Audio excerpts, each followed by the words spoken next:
საარჩევნო კანონმდებლობაში შეტანილი ცვლილებების თანახმად ადგილობრივ მაუწყებლებში პოლიტიკური რეკლამის უფასოდ განთავსება არაკვალიფიციურ კანდიდატებსაც შეეძლებათ. ასევე კვალიფიციურ სუბიექტებს რეგიონულ მაუწყებლებში უფასო რეკლამის განთავსების შესაძლებლობა მხოლოდ ფასიანი სარეკლამო დროის გამოყენების შემთხვევაში ექნებათ. რაც აფრთხეებს უქმნის ცვლილება იმ მაუწყებლებს, რომელთა სტატუსი ჯერ განსაზღვრული არ არის. როგორ აფასებენ მას ტელეკომპანიების წარმომადგენლები, ლანა ძაძამიას სიუჟეტში შეიტყობთ. საარჩევნო კანონმდებლობაში შეტანილი ცვლილებების შედეგად კვალიფიციურ სუბიექტებს რეგიონულ მაუწყებელში უფასო რეკლამის განთავსების ვალდებულება მხოლოდ ფასიანი სარეკლამო დროის გამოყენების შემთხვევაში ექნება. ცვლილებების თანახმად კვალიფიციური საარჩევნო სუბიექტი ვალდებულია რეკლამისთვის გამოყოფილი თანხის 15% სულ ცოტა 7 ადგილობრივ მაუწყებელში დახარჯოს. საკანონმდებლო ცვლილებებს რეგიონულ მაუწყებელთა ასოციაციის აღმასრულებელი დირექტორი გამოეხმაურა.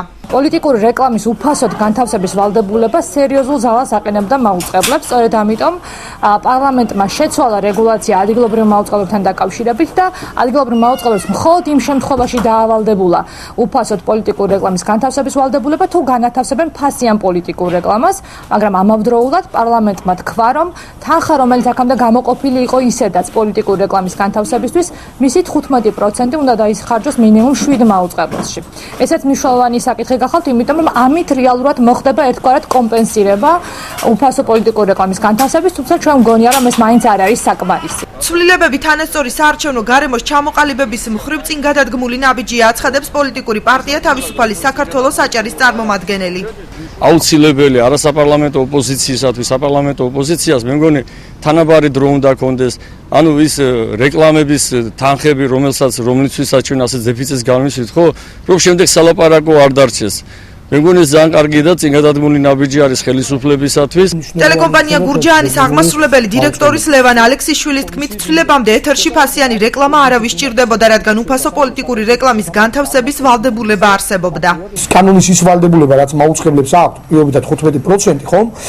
რაც შეიძლება კონდეს პოლიტიკური რეკლამისთვის გამოყოფილი, მარტო უფასო დრო აჩარებდა, აი ამ ყველასო გამოეხენებინა აი ამ ვალდებულებას. ამ თვითონ კანონი მოდიოდა წინააღმდეგობაში. თუმცა მაუწყებლებს უფასო პოლიტიკური დრო იმ მოცულობით იყო, რომ ფასიანი პოლიტიკური რეკლამა ფიზიკურად არავის სჭირდებოდა. ჯერჯერობით ბუნდოვანია, რამდენად აისახება პოლიტიკურ რეკლამასთან დაკავშირებული ცვლილებები ტელეარხ 25-ზე. ამავე ცვლილების თანახმად ტელეარხი 25 შესაძლოა ნაციონალურ მაუწყებლად ჩაითვალოს. ჩვენ ტელევიზიისთვის მეტად მნიშვნელოვანია, რომ ტელეარხ 25 მოექცეს რეგიონალურ მაუწყებელთა კატეგორიაში, რადგან პოლიტიკური სუბიექტი ვალდებულია გამოყოფილი თანხის 15%-ისა დახარჯოს 7 ადგილობრივ მაუწყებელზე, ხოლო თუ ეროვნულ მაუწყებლად აღიარებენ ტელეარხ 25-ს, ამ შემთხვევაში პოლიტიკური სუბიექტი არ არის ვალდებული გამოყოფილი თანხის 85% დახარჯოს კონკრეტულ ეროვნულ მაუწყებელზე და შეიძლება ტელეარხ 25 დარჩეს პოლიტიკური რეკლამის განთავსების გარეშე. რეგიონული მაუწყებლები საარჩევნო კანონმდებლობაში შეტანილ ცვლილებებს წინ გადადგმულ ნაბიჯად აფასებენ, თუმცა არა საკმარისად მიიჩნევენ.